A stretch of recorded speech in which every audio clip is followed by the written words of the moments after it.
Welcome to the Corporate Autopsy, where we open up the biggest brands in the world and show you exactly how the money died. For half a century, this was the most glamorous name in the sky. It flew presidents and movie stars, it launched the jumbo jet, and it was so certain it would reach space that it started a waiting list for flights to the moon. Then, on a December morning in 1991, its last plane landed and the whole airline simply vanished. This is the story of Pan Am, the company that owned the sky and then lost everything. It began in 1927 with a young, ambitious man named Juan Trippe and a single mail contract. His tiny airline, American Airways, flew its first route from Key West, Florida to Havana, Cuba, carrying nothing but sacks of mail. But Trippe did not think small. He wanted an American airline that would reach every corner of the globe. While rivals fought over routes at home, Trippe looked at the world map and saw an empire waiting to be built across the oceans. Through the 1930s, Pan Am built something no airline had ever attempted. It conquered the oceans. Its famous flying boats, called clippers, could land on water, and they carried passengers in a level of luxury that felt more like an ocean liner than an aircraft. In 1935, the China Clipper lifted off from San Francisco and flew all the way across the Pacific, opening a route to Asia that once took weeks by ship. Aboard these clippers, wealthy travelers ate multi-course meals on white tablecloths and slept in real beds thousands of feet above the sea. By the time the Second World War ended, Pan Am was not just an airline, it was practically an arm of the United States government. It had carried supplies and troops across the world, built airfields on remote islands, and flown routes no one else dared to fly. For millions of people overseas, the blue globe on a Pan Am tail was the first thing they ever saw that said America had arrived. No other carrier flew to more countries, and for decades, Pan Am acted as the unofficial national airline of the United States. And then came the moment that turned Pan Am into a global legend, the jet age. In 1958, Pan Am put the first American jetliner into transatlantic service, and suddenly you could cross an ocean in hours instead of days. The aircraft was the Boeing 707, and Pan Am was the airline that made it famous. Overnight, air travel stopped being a slow adventure and became fast, modern, and impossibly stylish. This was the era of the jet set, a new word invented for the glamorous people who could now hop between continents for the weekend. Pan Am flight attendants, in their crisp blue uniforms, became icons of sophistication, and a seat on a Pan Am jet was a symbol that you had arrived in the world. In 1963, Pan Am planted its flag over New York itself with the Pan Am Building, then the largest commercial office building in the world. It towered over Grand Central Terminal in the heart of Manhattan, with the airline's name glowing above the entire city skyline. For a while, you could even step onto the roof and take a helicopter straight from the top of the building to the airport. There was no clearer symbol of how far this airline had climbed. It was not just flying above the world, it was looking down on it. But Juan Trippe was not finished. He wanted an aircraft so enormous it would change air travel forever, and he went to Boeing to demand it. The result, launched by Pan Am in 1970, was the Boeing 747, the original jumbo jet.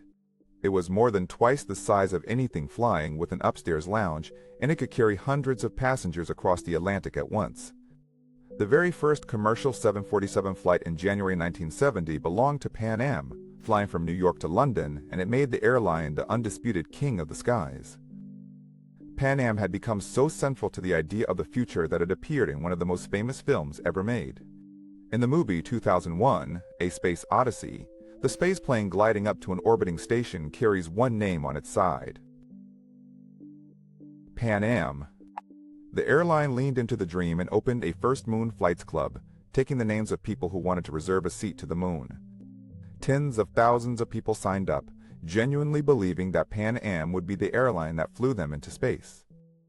This was the peak, the most glamorous airline in the world reaching for outer space. But the very jumbo jet that crowned Pan Am as king was also the thing that would begin to destroy it. The 747 was a massive bet, and Pan Am had ordered a whole fleet of them, betting that passenger numbers would keep soaring forever. Then, in the 1970s, the world changed. Two oil crises sent fuel prices exploding, and the economy fell into recession. Suddenly, those enormous, half-empty jumbo jets were burning fortunes in fuel while flying with far too few passengers to pay for them. The plane built to symbolize endless growth had arrived at the exact moment growth stopped. Then came a blow from Pan Am's own government. In 1978, the United States deregulated the airline industry. For decades, fares and routes had been tightly controlled, which protected big carriers like Pan Am from cutthroat competition. But Pan Am had a fatal weakness. It was a giant on international routes, yet it had almost no network inside the United States to feed passengers onto its long flights. New, hungry domestic airlines could now undercut everyone, and Pan Am was left exposed, a global empire with no strong home base.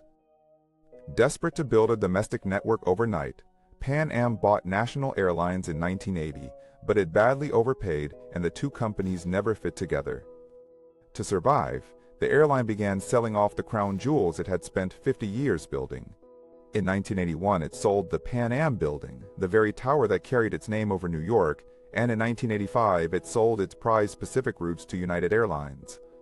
Piece by piece, the empire was being sold to pay the bills, and each sale bought a little more time but stripped away another part of what made Pan Am great. And then, on the 21st of December 1988, came the tragedy that would haunt the airline to its final day.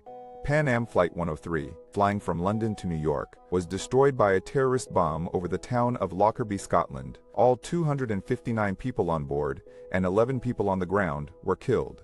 It was one of the deadliest terror attacks of its era, and it left a permanent scar on the town of Lockerbie and on everyone connected to the flight. Investigators would spend years piecing together what happened, and the attack was later attributed to Libyan agents. For the airline itself, the human tragedy came first, but the damage to public confidence that followed was severe. Fairly or not, the name Pan Am became linked in many travelers' minds with that terrible night, and bookings began to slip away. The airline entered the 1990s already bleeding money, and then the world dealt it one last blow. The Gulf War in 1990 and 1991 sent fuel prices climbing again and frightened travelers away from international flights. Pan Am had nothing left to sell but its final treasures. It sold its remaining transatlantic routes and its London operations to United Airlines. The airline that had once flown to the edge of space was now selling off the last pieces of itself just to keep a few planes in the air. On the 4th of December 1991, it finally ended.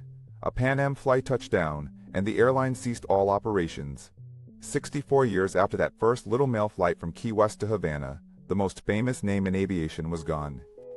The blue globe that had once meant America to the entire world disappeared from the tails of aircraft everywhere.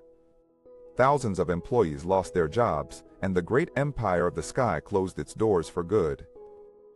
Pan Am built the modern world of air travel. It gave us the transatlantic jet, the jumbo jet, and the very dream of flying anywhere on Earth. But it was a global giant with no home, betting everything on endless growth in a world that would not stop changing. The empire is gone, yet every time you cross an ocean in a single afternoon, you are living in the world Pan Am built. Which fallen giant should we autopsy next? Tell me in the comments, and subscribe, because there are a lot more empires that never saw the end coming.